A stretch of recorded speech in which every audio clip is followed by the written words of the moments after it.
Hello friends, Manisha cooking and ব্লগে আমি একটা নতুন ধরনের রেসিপি নিয়ে আজকে চলে এসেছি। এই রেসিপি বিহারের চম্পারন হান্ডি মাটনের অনুকরণে। বিহারের চম্পারনের হান্ডি মাটন খুবই একটা ফেমাস রেসিপি, যা মাটির হাঁড়িতে করা হয়, উনুনে করা হয়, কিন্তু শহরে আর উনুন কোথায় পাবো, তাই গ্যাসেই করেছি। আর আমার আজকের রেসিপি হলো চাম্পারন ভেজ মিট বা হান্ডি এঁচোড়। তো চলুন শুরু করি। প্রথমে আমি একটা পাত্রে নিয়ে নিচ্ছি বেশ কিছুটা কুচানো পেঁয়াজ। আমি এখানে বেশ কিছুটা পরিমাণেই করব, তার জন্য 4টে মিডিয়াম সাইজের পেঁয়াজ এরকমভাবে কুচিয়ে নিয়েছি। আর পেঁয়াজ কিন্তু কুচিয়ে নেবেন, তাতেই রেসিপিতে ভালো লাগবে খেতে। বেটে নিলে কিন্তু ভালো লাগবে না, চাইলে আরেকটু মিহি করে কুচাতে পারেন। এবার দিয়ে দিচ্ছি স্বাদ মতো নুন। নুনটা কিন্তু যেহেতু একেবারেই দেওয়া হবে, সেহেতু বুঝে কিন্তু দিতে হবে একটু বেশি পরিমাণে। দিয়ে দিলাম হাফ টিস্পুনের মতো হলুদ গুঁড়ো,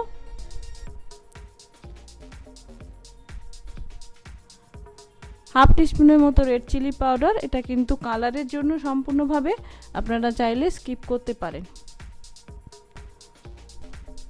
এবার আমি খুব সামান্য একটু চিনি দিয়ে দিলাম, যদিও বা এই রেসিপিতে চিনি ব্যবহার করা হয় না, কিন্তু আমাদের বাড়ির লোক যেহেতু চিনি একটু পছন্দ করে, সেহেতু চিনি দিলাম। আপনারা চাইলে স্কিপ করতে পারেন। দিয়ে দিলাম 1 টিস্পুন চিকেন কারি মশলা, 1 টিস্পুন মাটন কারি মশলা, আর দিয়ে দিলাম হাফ টিস্পুন গরম মশলা। এবার আমি এখানে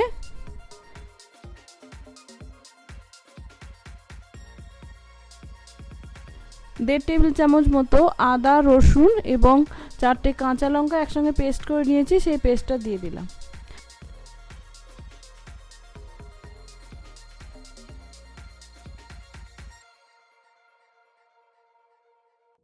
এবার আমি এখানে নিয়েছি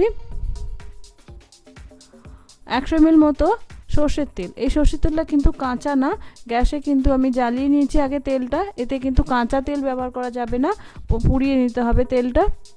এবার আমি সব উপকরণ একসঙ্গে ভালো করে মেখে নেব হাত দিয়ে। এটা কিন্তু হাত দিয়েই মাখতে হবে, চামচ দিয়ে মাখলে কিন্তু ঠিকঠাক মশলাগুলো একসঙ্গে মাখবে না।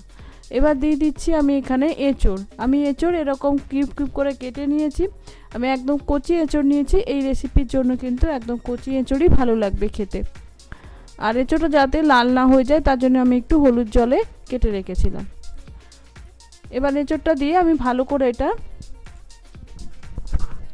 মেখে নেব এঁচোড়টা মশলার সঙ্গে।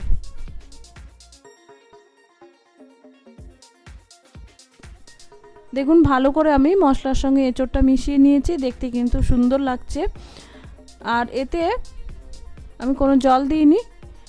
এবার একটা মাটির হাঁড়ি নিয়েছি। দেখুন বন্ধুরা, হাঁড়িটা আমি প্রায় 1.5-2 ঘন্টা মতো জলে ভিজিয়ে রেখেছিলাম, তারপরে ভালো করে কিন্তু ধুয়ে নিয়েছি। ভালো করে কিন্তু ভেতরটা ধুয়ে নিতে হবে, নাহলে কিন্তু বালি বালি থেকে গেলে কিন্তু মুশকিল, তরকারিতে বালি কিচকিচ করবে, খেতে কিন্তু ভালো লাগবে না। আর ভেতরে আমি কিছুটা সর্ষের তেল ব্রাশ করে নিয়েছি, নাহলে কিন্তু হাঁড়িটা ফেটে যাওয়ার ভয় থাকবে আর তরকারি পুড়ে যেতে পারে, তাই জন্য আমি ভালো করে ভেতরটা একটু অয়েল ব্রাশ করে নিয়েছি। এবার যে এঁচোড়টা আমি মেখে রেখেছিলাম, সেইটা হাঁড়ির মধ্যে দিয়ে দেব।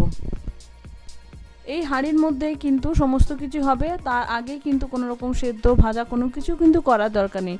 আর এই হাঁড়িতে যখন সুন্দর ভাপের মধ্যে হবে না বন্ধুরা, সুন্দর যে মাটির গন্ধটা বেরোবে, মেটে গন্ধটা, সোদা গন্ধটা, সেটাই কিন্তু এই রেসিপির টেস্টটা বহুগুণ বাড়িয়ে দেয়। তার জন্যই কিন্তু এটা মাটির হাঁড়িতে করা হয়। এবার দেখুন আমি হাঁড়িটা ঢাকা দিয়ে এরকম আটার লেই দিয়ে চারদিকটা বন্ধ করে দিচ্ছি, যাতে একটুও ভাপ না বেরিয়ে যায়। কারণ ভাপ বেরিয়ে গেলে কিন্তু সে হতে টাইম লাগবে এবং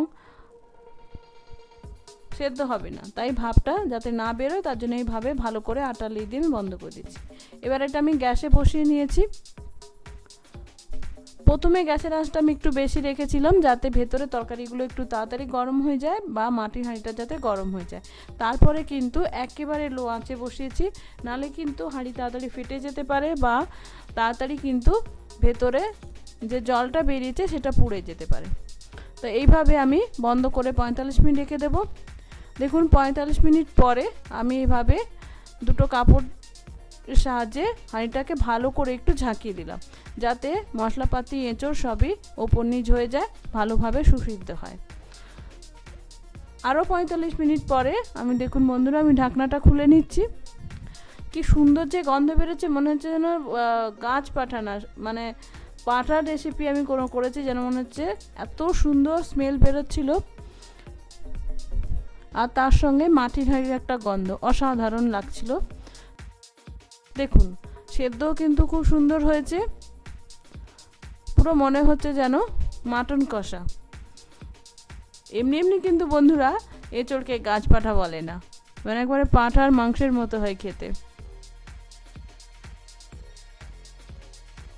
তো দেখুন কি সুন্দর সেদ্ধও কিন্তু হয়ে গেছে, কাঁচা কিন্তু নেই। তবে এটা একটু সময় লাগে, খুবই কম আছে, 1.5 ঘন্টা থেকে 2 ঘন্টা কিন্তু সময় লাগে। তো বন্ধুরা রেডি আমার চম্পারন ভেজ মিট বা হান্ডি এঁচড়। এটা কিন্তু একটু অন্য ধরনের রেসিপি, আশা করি আপনাদের ভালো লাগবে। সময় একটু লাগে করতে, কিন্তু খেতে কিন্তু দারুণ লাগে।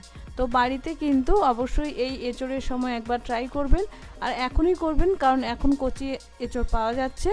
আশা করি আপনাদের ভালো লাগবে, ভালো লাগলে বন্ধুদের মধ্যে শেয়ার করবেন, চ্যানেলটি সাবস্ক্রাইব করে পাশে থাকবেন। নমস্কার, ধন্যবাদ, ভালো থাকবেন।